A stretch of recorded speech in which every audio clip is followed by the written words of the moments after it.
People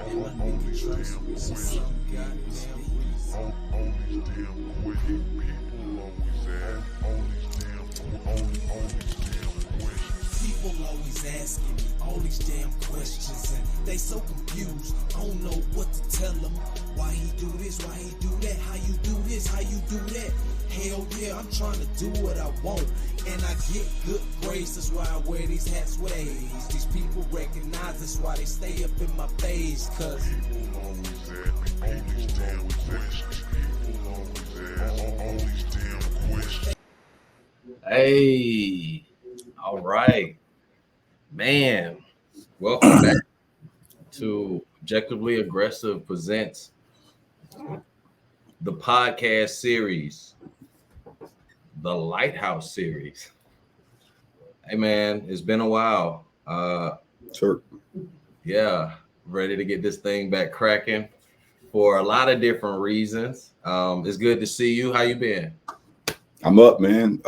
Good to be seen. That's good, man. I'm glad to be back doing this with you, and knowing that we always love doing it, and knowing that we're doing it for a bigger reason now. And we'll get more into that. So I've been, in the academic world and in the personal world, and kind of got off my little world tour, after my birthday, and settled some stuff down. So, doing the school thing, I appreciate you helping me with that, the mentorship, the supervising for this podcast and things of that nature. So, what you feel we I know and I know you're excited, but how you feel about what we're gonna get into? Oh man, it's just it's a timely subject, man. It's I think that when we start talking about lessons, man, I always feel like when the student is ready, the teacher appears. And sometimes there's lessons that you may think you're ready for, but ultimately you are your own teacher. And that's powerful. Go ahead. But because you are your own teacher, all you are going to do is rearrange your own understanding to comprehend larger than yourself. And I think no one can do that for you. Okay. Like, no one can go inside your mind and rearrange your thoughts in a way to make them make sense to you. But we can give you tools that, if you know how to use them, that will be beneficial. And I think that's usually our goal is to not teach people what to think. Our goal is to give tools that, if you want to use them, go ahead. If you don't, so be it. Hey, I like that. And that's what the Lighthouse series is. A guide and a warning, either or, both. And we're going to unpack power. Yep. And I know we've been talking about power. We've talked about power in a couple of different ways, but we're bringing it back to unleash a different way of, looking at things, right? So we want to give some foundation to what you're bringing, I'm bringing, with Salt and Riot. And so when we're talking about power, we're going to give a sweet serenade to power. So let's start with the foundation. Power is what? What is power? What are we talking about? Are we talking about energy? Are we talking about the authority to do? Are we talking about external? Are we talking about authentic? Where does all this come from? What are we doing? Man, you know what? The word is interesting because it can be defined so many different ways. There is a definition that I like to use because I think it encompasses all of those ideas you mentioned and goes a little further. So this definition comes from Dr. Wade Nobles, and he says that power is the ability to define reality. So that's part of it. It's the ability to define reality and to have other people respond to your definition as if it were their own. And that's important to me because, first off, I was never taught how to define my own reality. No one ever taught me the tools to define my reality because I was just taught to live in the current reality. Not that I could define what I think reality is. And that is what power becomes. It's the ability to define, and that starts with definitions. And it also starts with this idea that if you use my definition, then you can't argue with me if I taught you what you know.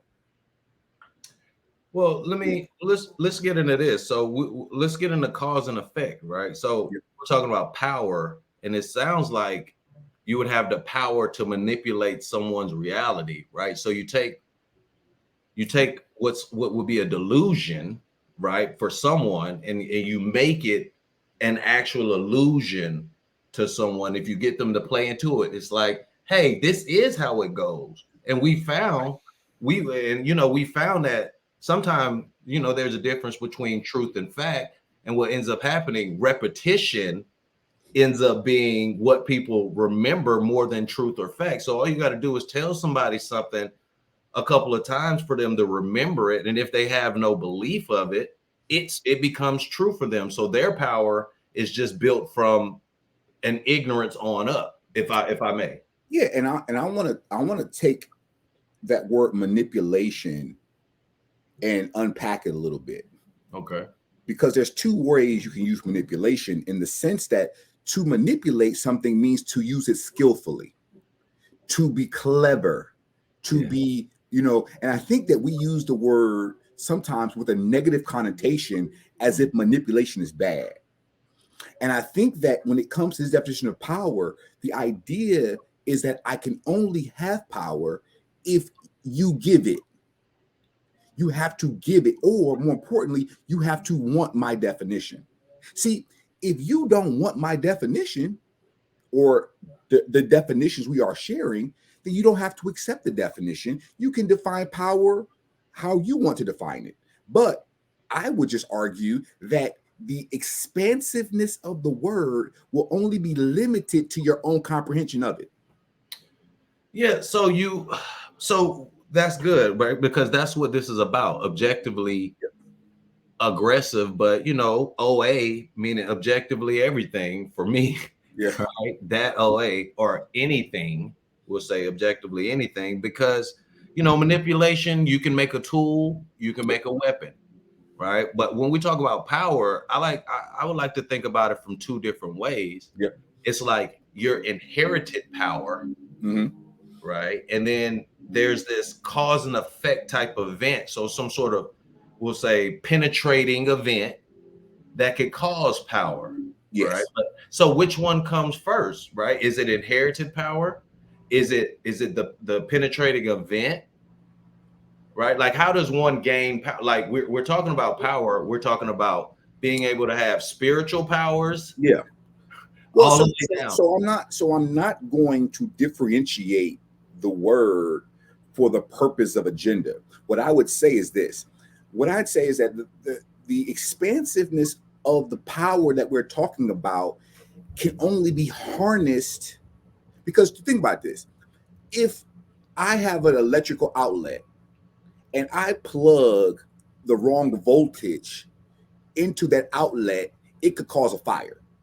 So I need a conduit to harness that power, which is why the power starts with here. See, the limitation that we have is our own imagination or creation of the idea. So we can inhibit the power by not understanding how to use said power. So, for example, if I were to tell somebody that who wrote the Webster's Dictionary? Who wrote Webster's Dictionary? Well, like, we didn't write it. I would say Webster. So okay, so let's say if Webster wrote it, but let's say we disagree with Webster's ideas. Right. Let's say that I disagree with Webster. Well, who are you to disagree with Webster? Because you got to be humble. Because see, humility is what they tell you to do. You do not access your full power. Because I can say I disagree with Webster. And I could say that not only do I disagree with him, I would say I want to expand or fill in the gaps because I don't think that this word is being used correctly. So now I can challenge that word. And then what do is I define my reality. And then what I have to do is, so that I'm not insane, I have to now share my reality with other people. Well, I'm glad that you talk about definitions, because we recently were talking about definitions and we agreed on a new definition, and we were talking about terror. And we were talking about what terror means, and I gave you what my definition was, and you agreed with it. And that's what we talk about, being able to gain power. So that's power. I gave you a definition and you believed it. Yes. Right. And when you gave me the definition, I asked for clarification. Correct. And then when you clarified it, we made agreement. And I said, you know what? This is a word that can be more expansive, because when we start to expand definitions, what we also have to do is we have to be mindful of what comes with that expansion. Because a lot of times definitions are narrow in order so that we don't think outside of the box. And then everybody says, you know, you got to think outside the box. But I would submit you have to think inside of the box first. Okay. And then go out the box. And so the question then becomes is, I don't think that your definition I do not think that the previous definition of terror was sufficient. If I thought the previous definition of terror was sufficient, then I would think there was no need to change the definition or expand upon it. And unfortunately, in this culture, we live in a world where we have not been able to define our own reality here, because others have done it for us. And that is problematic. I would agree. And so to fill in the suspense of what the definition of terror was agreed upon, I think I wrote it down, but if to paraphrase it again, terror, the definition of terror was the threat of force or grievous bodily harm, some sort of threat to affect emotional decision making. Mm-hmm. And we were talking about that to go into the terror management theory, because that's been recently a hot topic of ours. Yeah. And I find that theory very interesting, because I feel like I'm building a love theory.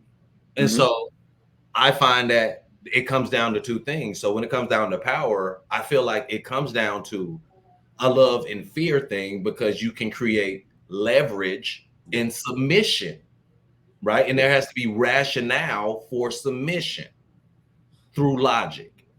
Yes. And I think you have to have power from that. And again, I always say the highest form of power, in my opinion, I find, is information. Yeah. And it goes back to something that Machiavelli said. He said, is it better to be loved or is it better to be feared? And he argued that if he had to pick, he said, I would rather be feared than loved. And I think that when you start to look at the reason or the rationale that he would rather be feared, is because he said that people can take advantage of your love.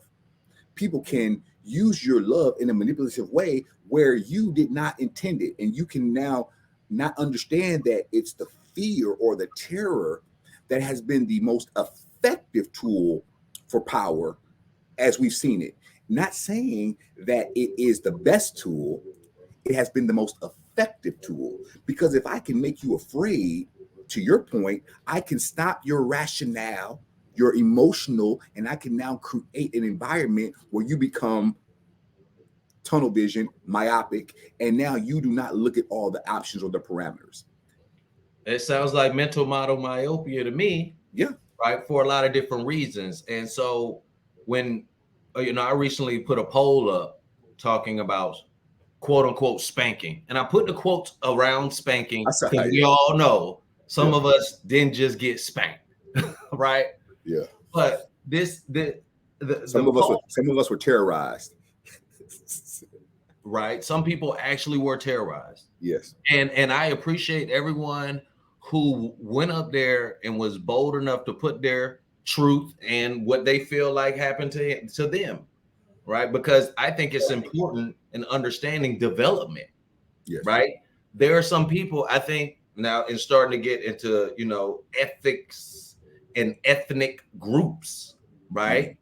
Yes. When it comes to, and your dissertation was about this, what is the communication from parents to children about how to deal with power and how to not get eliminated by power. Yeah, and that opens up a question that we were taught in fear. We were taught to be fearful, and most of the intergenerational issues that we look at originated from the plantation to fear, that do not embrace your power because you have to essentially survive in a world where you have no power. Your power is gifted to you or granted to you at the benevolence of another people. So if somebody says, we all heard the slogan white power. So what you're saying to me, if I use my definition, is that white people have the ability to define reality and have other people respond to their definition as their own. If I said black power, then black people have the ability to define reality. So wait a minute, my definition of power don't need color, don't need black or white, because what we've seen is that I get power by dividing people, because all of the people will not agree with my definition. But if I get more people to agree with me than agree with you, and if we are willing to do violence, then we can eliminate, we can go to war. And if I'm skillful, then I understand that I will go to war, but I need a rationale that will make people want to die for.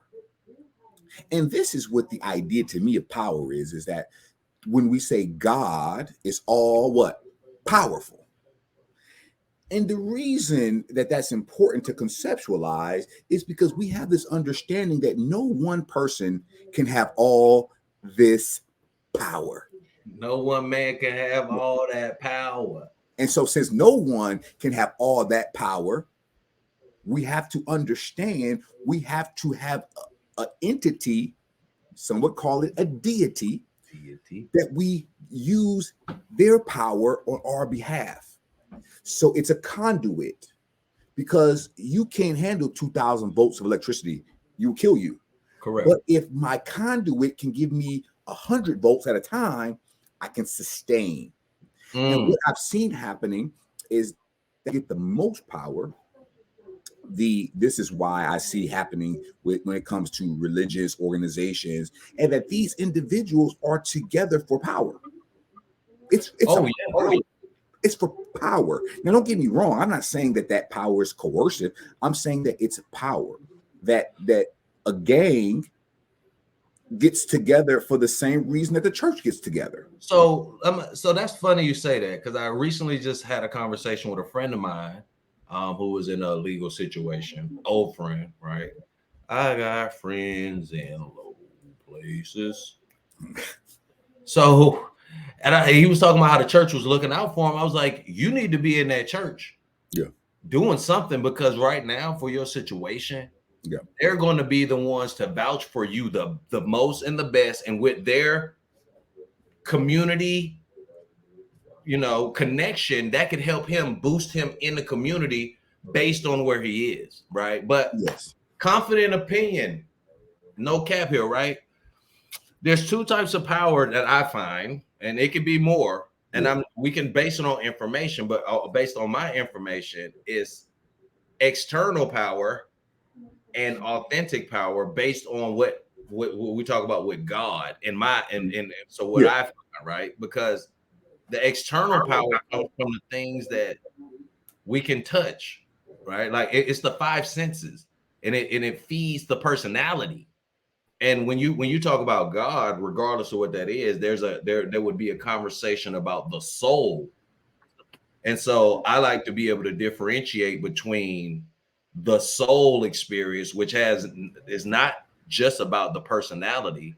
It's about the total experience and feeling people. It's that energy again. It's having the power to feel a situation, almost, the emotional intelligence, and having the IQ enough to impart your knowledge of self and people, right? And be, here we go with Riot, reverent, intentional, objective, and together in this thing called love instead of fear. And so I think being able to separate those two and kind of draw a line in the sand and say, hey, which one are you is important. And so I like to think that the whole is more powerful than the parts. The circle is more powerful if it is connected than it is dissected. If I take a circle and cut it in half, then I have two crescents, right? Okay. When I put it together, it's going to be the most powerful. Right. So any division of power to me only weakens it. Like if I add an adjective before the word justice, social justice. See, but isn't justice more powerful by itself? It is. So let's not dissect it unless we need to.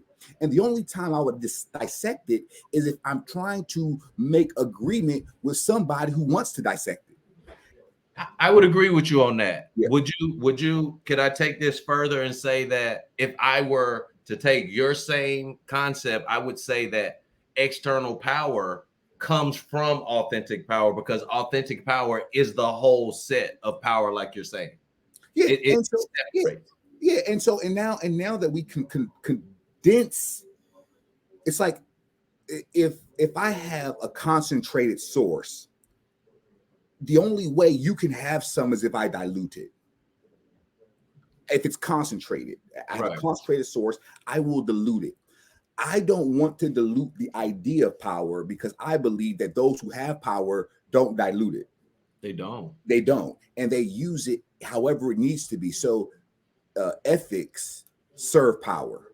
Morality serve power. Because if you have power, you can determine what is ethical or what is moral. Oh. And so they underpinned it. That's a great segue. You know that? That is a great segue to something I want to talk about real quick. The 2021 apology. Right? When you, we're just going to keep it there, right? Yeah. When you can shape how people are looked at up here. Yeah.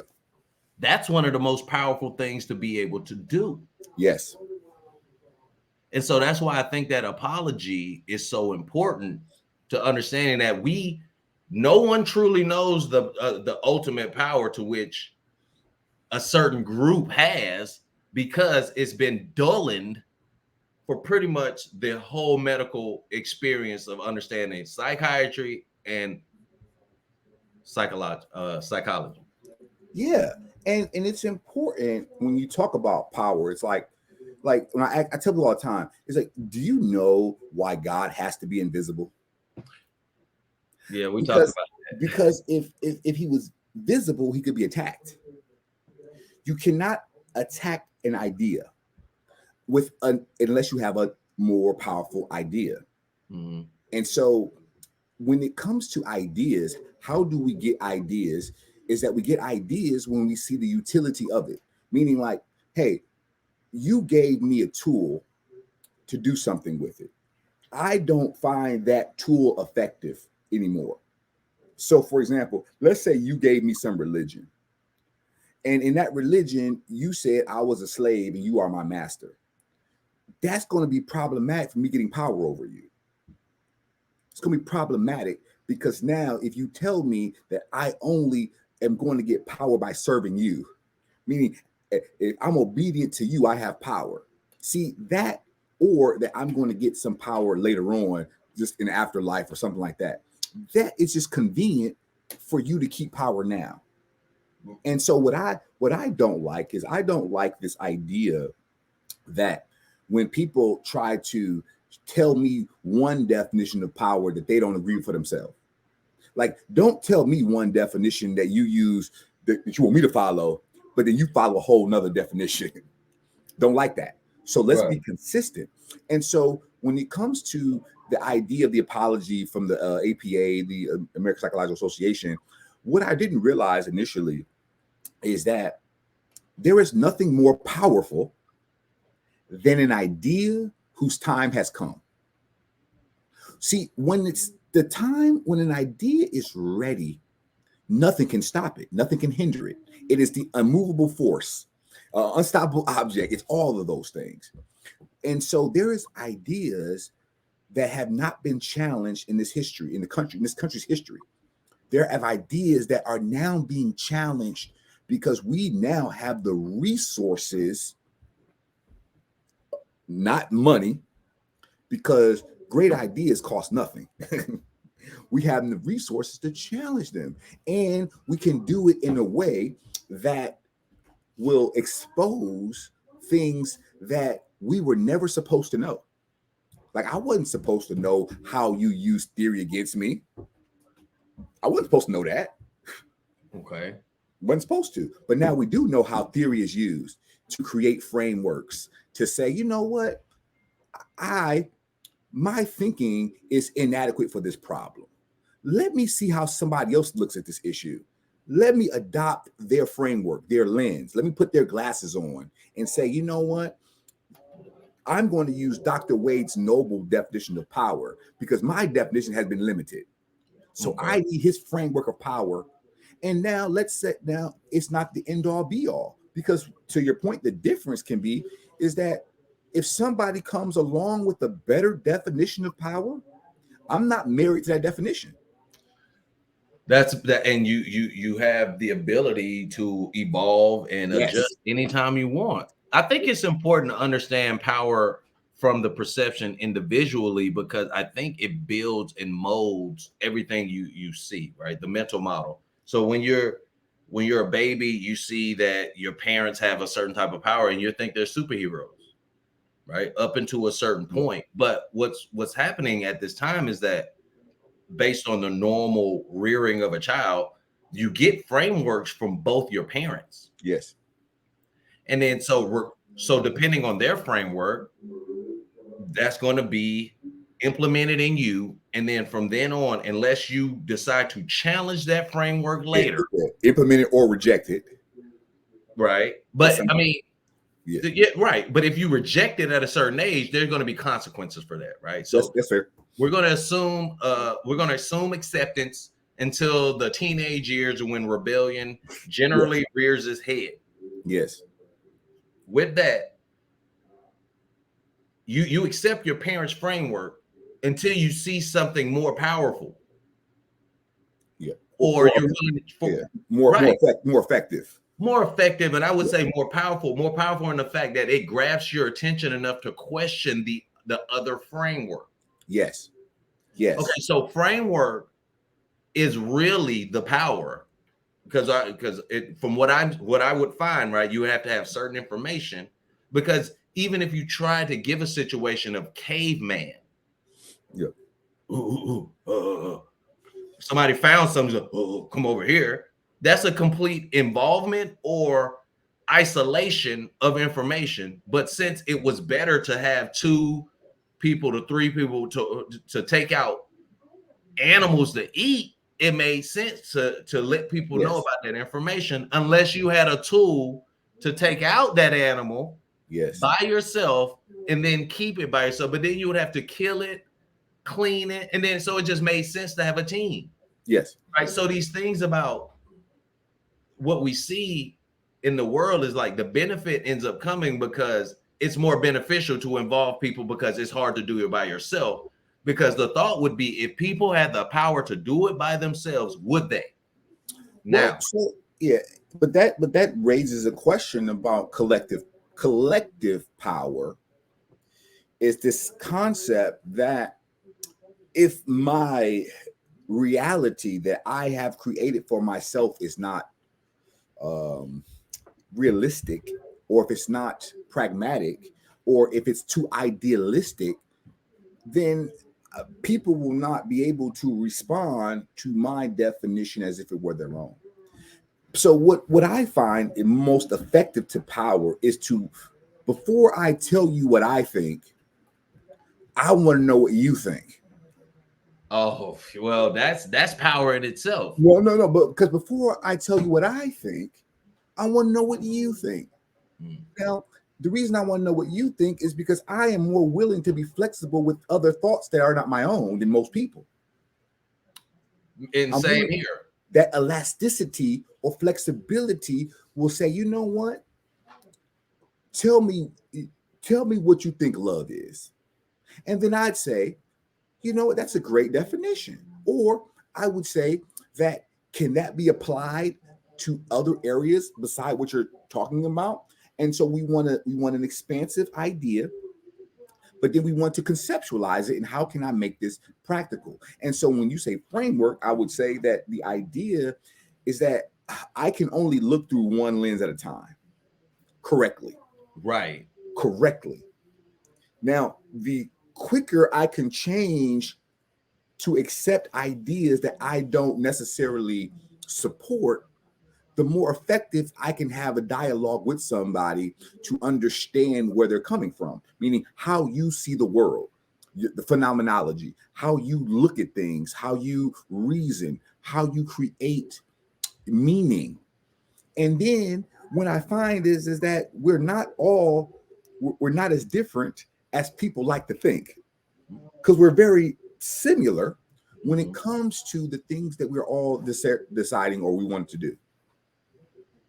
I would say that gets me back to the original thought, the idea, right? Idea equals theory.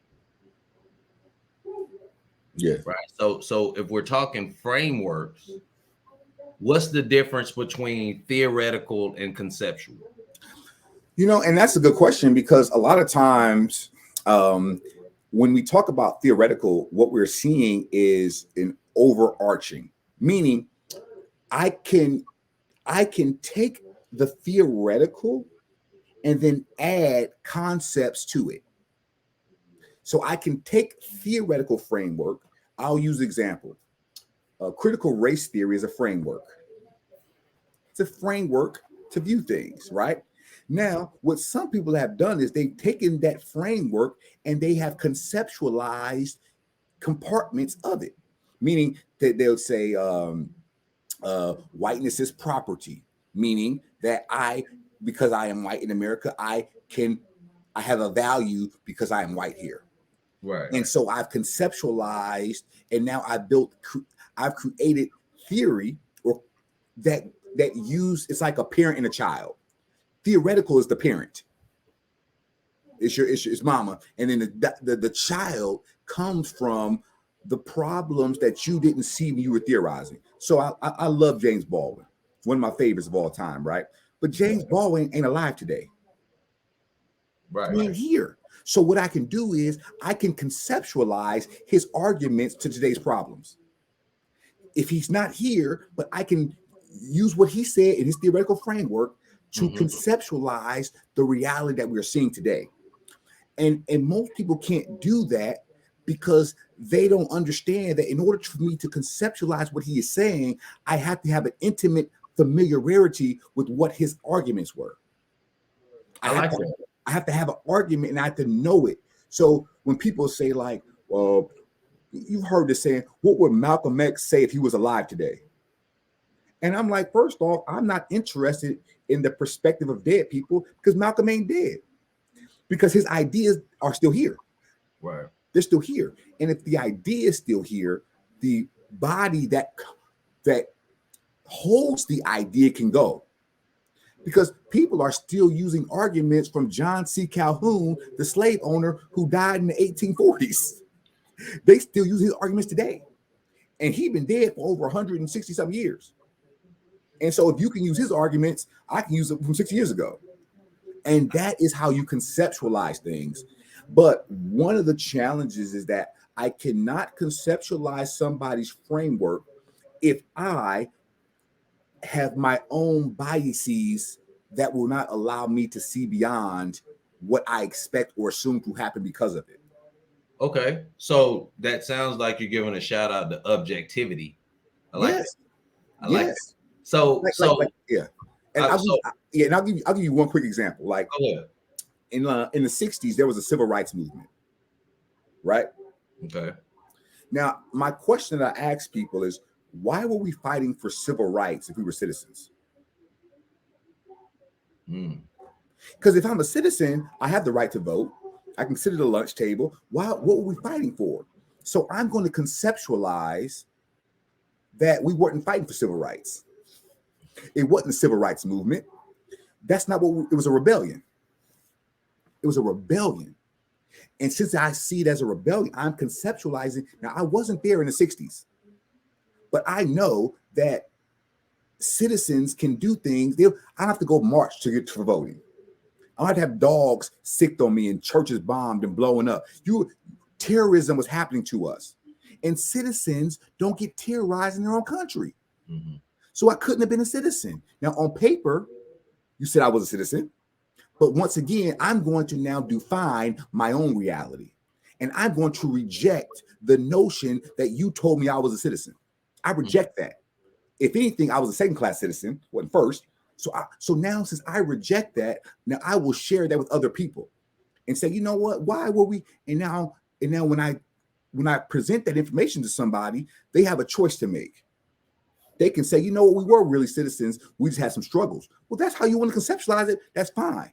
But to me, that's too narrow, because now I have to explain why these little kids were getting bombed in their churches.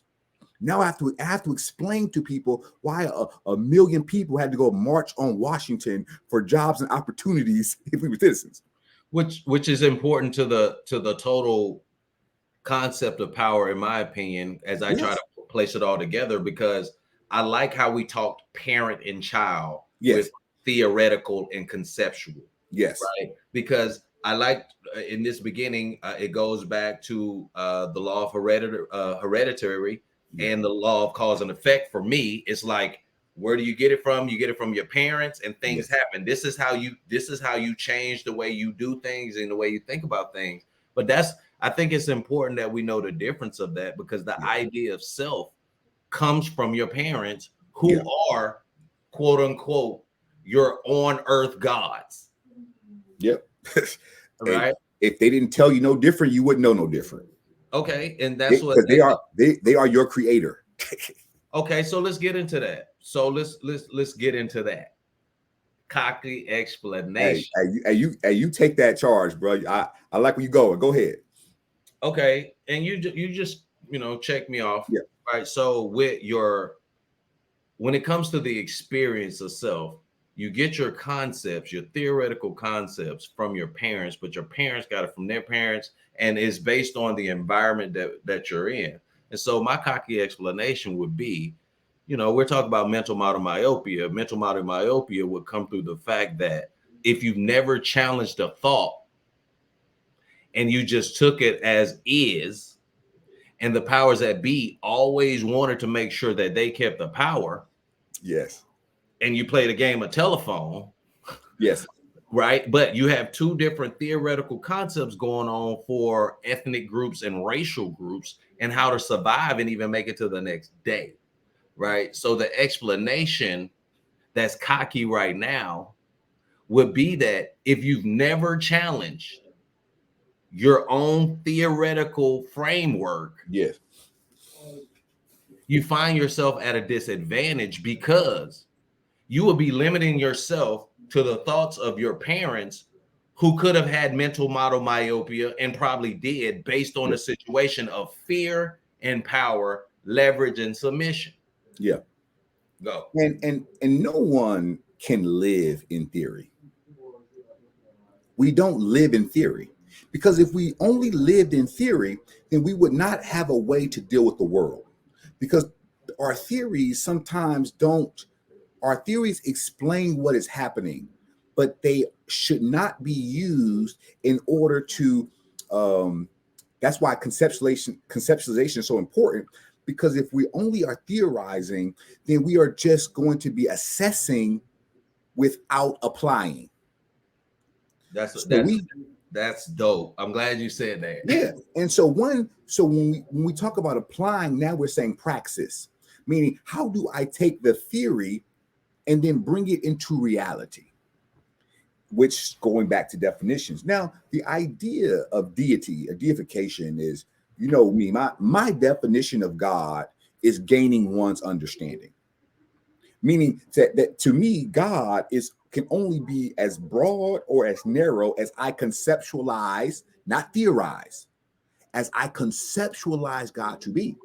So, for example, when somebody says God is all powerful, God is all knowing, God is about, fill in those blanks, right? Then my question then becomes, is that if God is these things, it can't be me, because I am not all knowing. I am not all powerful. So therefore, I have excluded myself from the debate by my own definition. Okay. But let's redefine it now. I'm going to say the word God is gaining my own definition. So as I grow, the idea of God grows within me. And then it is shared with others, because no two people have the same concept of what God is. No two people, it's like a fingerprint. Right. Because if I'm made in the image, now we go to the Hebrew, the word image, and you were created in God's image and likeness, like your parents. But there is no Hebrew word for image. If you go to the Hebrew, it's meaning you were made in the shadow. That's what the word is used. The expression is that I am in the shadow of God. Okay. Meaning you can only see a shadow if there's what? Light. Sun, the light. In darkness, there is no shadows. Mm. So therefore, light becomes how I see the shadow or the reflection in a mirror. Now, this is ultimately going back to Genesis, and he says that in the beginning. Now, I don't like the word God personally because it's confusing. To me, saying God is like saying cereal. Which brand of cereal are you talking about? Right. There's many cereals. Right. So in the Hebrew, the word is Elohim. Elohim. Now, Elohim is plural. It's not singular. So when it said, let us make man in our image, it didn't say, let me make man in my. So God conceptualized cannot be one person. That's why I have male, woman, man, make, child, right? Two become one. That's a conception. I've conceptualized it from theory to concept. So when two creates one, now those two people create Elohim. Elohim is the two becoming one. Mm-hmm. Now we can make our. We have conceptualized Elohim to be something that is spiritual and not physical. So, for example, if I have a definition of power that only I use, I need someone to create Elohim. So now we can have the definition in our image. Me and you can have an image of God that nobody else has in the whole world, and nobody can come between it. Nobody in the world come between it because it's our definition. And now let's say we want to invite other people into the Elohim. Well, guess what? You can only come if you want to be here. Right. You don't make somebody enter into the definition. They are persuaded because it has more utility than their current definition. So, for example, you were talking about ethical exhaustion. You're talking about these questions and these concerns. What I see happening is that it's easier for me to accept your idea than it is for me to create my own. It's easier for me to accept your idea or your definition than to create my own. Because this goes back to Spider-Man, with great power comes great responsibility. And so I don't want the responsibility of determining what it is or what it does not mean to define my own self, to talk about meaning and purpose. I don't want to be responsible for that. I want a third party to come in, mom, dad, tell me why I'm here. Right. I told my daughter, I said, look, there are certain questions in life that only you can answer for yourself. Yeah. Hey, I said, there are some questions in life that I cannot, as your parent, give you an answer for. That's funny. Like you got to let them know. And so when I talk about the idea of Elohim and the idea of two becoming one, this is even the was it e pluribus unum, out of many there is one. Because if everybody just walked around with their own definitions in their head, there'd be confusion. So what you just said, that's on the dollar bill, isn't it? That's I think it's the motto. E pluribus unum. I think it's the motto for America. It's the motto. The motto. It should be on the. It might be. I think it's New Oral Seclura. There's some statements on there. But when you start to talk about the idea of out of many, there becomes one, because if the many can't all speak at the same time, sometimes we need a representative to take our request. And so when we start to look at the committee, the necessity, it's the necessity that is creating uniformity of definition. Because like I said, if to me up means down and to you down means up, when I say it's going down, you might look up. So we need unification of ideas so that we can now create. That's why, when I talk about PET, punctual equilibrium, if we change things too quickly, too soon, we will lose balance. It'll be unstable. Homeostasis. Right. And so I can't just go in and just change all definitions you ever heard of in your life. No, can't do that. Well, so I think that's why when you just said what we were talking about Elohim and we're talking about God, and God is gaining one's definition. Yes. And then I like to put something next to that too. I like to do God versus dog, right? Okay. Defining one's God. Yeah, but I think that hear me out with that, because I think what we end up doing with that particular thought, right, is we tend to try to define other people's gods for them, which becomes the biggest issue, right? Because you say, hey, if you don't do this, it's going down. Right. And it's like that's the problem, because when you're to understand who God is, you would have to understand yourself. But if somebody is coming through and saying, hey, no, this is your God and you need to do this, it actually robs you of your own experience. Yeah. And that's why I ask people all the time, I said, did God make man or did man make God? Because if you conceptualize God, if your understanding of God only comes from a book or from something that was written to you, then I would submit to you that your definition is limited. Because I talk to people who don't believe in God or deity as we currently conceptualize it. Right. So when I say that the idea of what becomes your God is what you, like I tell people, to me, the word God and the word guide are interchangeable. What is orienting your life? What is the compass that you follow for truth? If to some people it's science and logic and reason is their God. Some people it's their belly, their appetites. When I'm hungry, I eat. Some people, their God can be a tree. It could be in India, it could be a cow who you believe is the spirit of your ancestors. So I don't get into the idea of what it is to someone. All I know is that there is something that's guiding you. Something is guiding you by your definition. Or it may not even be your definition. Guiding one's direction. Well, and the reason I say guiding is because I said gaining one's definition, because there comes a point in our life where we can't ask somebody where to go. Yeah, you're right. But when does that take place? When are you able to determine where you should go for yourself?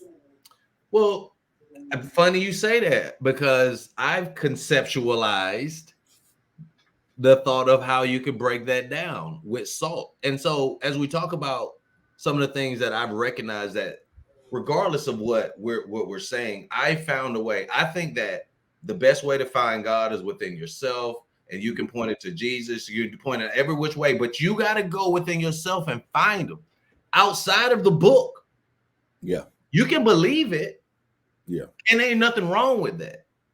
Right. But I think the reason that the book is so important for people is because the book provides definitions. Well, that's what I'm saying. But but the limitation for information comes, and we'll say, just like what my PhD is going, right? Quantitative and qualitative. Yes.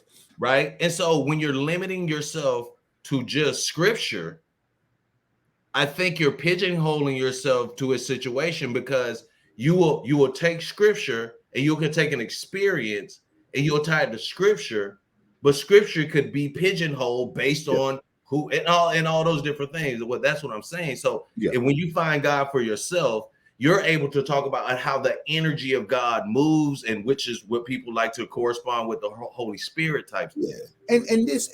But I would push back a little bit when you said find God. Well, yeah, okay. I don't think God is lost, personally. I mean, I'm conceptualizing. I don't think that God is being found anywhere, because it's being defaulted. It's the default position. And I think that the default position sometimes creates this idea that I only know, to your point earlier, is that I have the God of my parents. Mm-hmm. I was born in this country. In this country, our gods are fill in blank. Right. It's not until I say, you know what, Big Mama, the God that you have been serving for all these time, and I see what they have produced for you, and that ain't what I want. Yeah, not at all. Like, hey, we've been doing 400 years of praying, and I'm saying, look, I said there is a reason that that, especially now, and I would say this about Black people in America traditionally, is that historically we're the only people who not had a guy who looked like us. Like there's a reason that Thor looks Icelandic, Scandinavian, because he looks like the people. And iconography is supremacy, and supremacy is used for power. So when I tell you that your God looks like this, it's psychologically and subliminally, it plants into your mind that this needs to be deified, because these people look like the God I told you. So if I go to Asia, they got an Asian Jesus. You know what I'm saying? If I go to any culture, he looks like the people from that culture. So when you talk about power, if I can conceptualize to you what your God is or isn't, then I have the ultimate power over you. That is the most central power I have, because you cannot grow beyond what you think God is or is not. And so when I say I conceptualize it as gaining my definition, so as I learn more, like recently, I've been reading books. Don't do it. Don't save it for the book tip. Okay, I will. Go ahead. No. Do it. Pull it. Pull it. Pull it. Because I like to go to the origin of beliefs. Okay. Can you read that? Yes, the Egyptian Book of the Dead, the book of going. What's the book of going forth by day.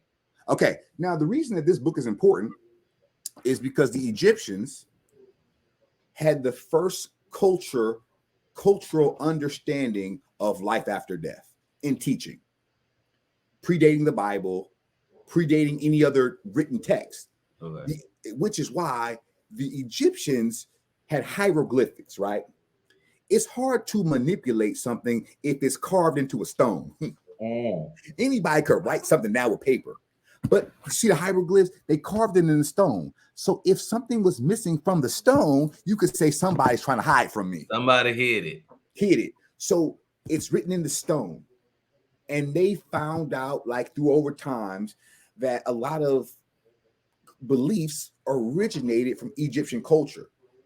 A lot of the stories that are in this book, you might find some in your Bible. Now they don't tell you that, but they're plagiarists. And if I plagiarize a source, I should quote where I got it from. So I read this book because it goes into a lot of the concepts of if you lived a good life, you were judged and all that stuff. That comes from the Egyptian culture. If you're gonna steal from them, at least say this is their ideas. But then who turned around and made the institutions that say you better cite everything? Exactly. And so I understand that the Greeks took the Egyptian culture, and that they did was they understood something that was very powerful about man, and it's that triunity of us. If you look at the Sphinx in Egypt, it's a lion body, the head of a human, but it has wings of a falcon. And I think that that is so important for us because it shows that man at its primal nature is animal. It's the mind that makes us rational. Because remember, we talked about before, if in the beginning was the word, in the word Greek, it means logic or reason. So in the beginning, there was logic. Before there was logic or reason, guess what man was? Animal. So when logic and reason came, we became more superior than the animals because now we could get together, we could go hunting and say, you know what? We don't have to fear anybody because we can make weapons for warfare and knives and whatever. And so when you start to look what happens when man is not connected to reason and or logic, they still operate as if they were animal. Yeah. And so when I try to tell people is that the reason that the head has to be a human, and this is in the reason that we are in a patriarchal society, but we don't understand what it is to be in a matriarchal society where you could not rule unless you had the consent of the women. Like the idea that a woman could rule a nation started there. You know what I mean? So we have defined or gaining our definition. And the beauty of it is that I can't get power if I don't know what my definition of power is. Because if I'm waiting for somebody to tell me that, you know, power is influence and power is in position and power comes from, you know, knowledge. And I'm like, wait a minute, no. You're telling me symptoms of power. You're telling me symptoms. I want to go to the cause and effect. Right. Because when I can get power in the sense of causation of your idea is only good insofar as it meets the current need. And you've all heard the saying, man, a good idea right now beats the perfect idea that's 10 minutes too late. Yeah. And sometimes we have what's called working definitions, you know, and as we work through those definitions, so this is my book, because like I said, I do believe in going to the source as much as possible. Like I hear some people tell me, like, I'm like, you read the Bible? And I'm like, okay. I'm like, did you read it in English? If you read it in English, then my concern is it's written in Hebrew and Greek and Aramaic. Right. So my concern is that you can hold on to the idea, but my thought is that if I'm going to be wrong, I want to be as wrong as close to the source as possible. Right. Because the last thing I will say is this, and this is where I think we tell people things, but we don't understand what they mean.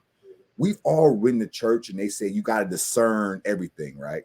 You got to discern the spirit. You got to discern. And I tell them, I said, what does it mean? The word discern means to rip apart. It means to tear it apart. And if you don't give me the ability to tear something apart, then you are essentially going to say to me that it's complete as it is. And I'm like, if it can't be torn apart, then I can't discern. I like that. All right. So this is the book I'm going to be recommending. The book you recommended me. And as soon as I saw it, I was like, oh, yeah, this is it. This is it. How We Want the World to Grow. I got the basis of it. It's showing how trauma could aid you pretty much. I like this book. The quick money tip, I would say, Doc, if we were to talk about gambling, we say, hey, you know, have a plan, right? Have how much you want to spend. Don't go over that. But, you know, like for me, I got a strategy that I like to use. You got a strategy. So the money tip is don't spend more than you can lose, and have a good strategy and ask people about it and get some good feedback to see whether it's a stupid plan or not. I got another thing, make sure you shop at OA by KJ. It's hoodie season. We're gonna get some more stuff up there. You know what I mean? What else do I got here? Final thought. So as I wrap this up, Doc, thanks for coming on. We're gonna start doing this more often again, right? Yeah. It's all about power, and then you got to think about where power comes from. So for me, you can talk about the light bill, you can talk about the sun, you can talk about where energy starts, right? But there's a power somewhere. All right. So for me, I'm trying to ascend and transcend in a lot of different ways with power. And I appreciate you coming on here and helping me with everything that you're doing. Because I know we could keep going, but I wanted to keep it an hour. We've got some football to watch. I do play fantasy. So with that, let this be the beginning of getting back popping with this Lighthouse series. I appreciate you coming on. Stay in your light. Everybody, thanks for tuning in. Doc, I'll see you on the other side here. Until next time, we out. We out. Peace. Peace.